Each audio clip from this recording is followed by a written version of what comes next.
మేమెంతో మాకంతా మీరెంతో మీకంతా అనే సామాజిక న్యాయాన్ని పాటిస్తూ సగానికి పైగా ఉన్న బీసీలకు గ్రామ పంచాయతీ నుండి పార్లమెంటు స్థాయి వరకు సముచిత స్థానం కల్పించాలని, జనాభా గణనలో బీసీ కాలం తప్పనిసరిగా చేర్చాలని కేంద్ర రాష్ట్ర ప్రభుత్వాలను డిమాండ్ చేస్తూ గత 2 సంవత్సరాలుగా ఏకతాటిగా ప్రధానమంత్రికి దేశవ్యాప్త కోటి ఉత్తరాలు ఉద్యమ కార్యక్రమాన్ని చేపట్టి తెలంగాణ, ఆంధ్రప్రదేశ్, కర్ణాటక, తమిళనాడు, ఒరిస్సా, బీహార్, మహారాష్ట్ర, మధ్యప్రదేశ్ తదితర 8 రాష్ట్రాలలో నిరంతరం తిరుగుతూ బీసీ సమాజాన్ని జాగృతం చేస్తున్న బీసీ దళపతి డాక్టర్ పరికిపండ్ల అశోక్ ను ఇటీవల తెలంగాణ ప్రభుత్వం జనగణనలో కులగణన చేపడతామని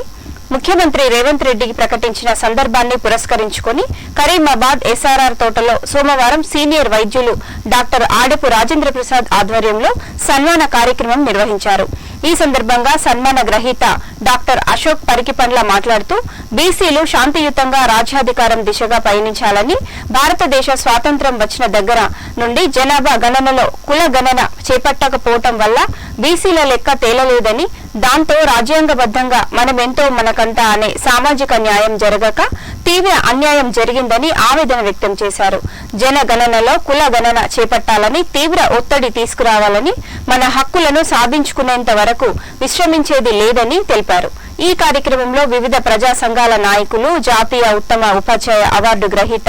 వేణు, పంచాయతీరాజ్ ఇంజనీర్ల సంఘం నాయకులు సుధాకర్, అఖిల భారత పద్మశాలి ఇంజనీర్ల సంఘం నాయకులు యాదగిరి, ఎంపీడీఓ విద్యాసాగర్, పద్మ బ్రాహ్మణ సంఘం రాష్ట్ర నాయకులు కృష్ణశాస్త్రిలతో పాటు వివిధ కుల సంఘాల నాయకులు సారంగపాణి, దామోదర్, సత్యరాజు, సుదర్శన్, శ్రీనివాస్, వెంకటేశ్వర్లు, రాము, కిరణ్, విజయ్, చంద్ర, సాయి తదితరులు పాల్గొన్నారు.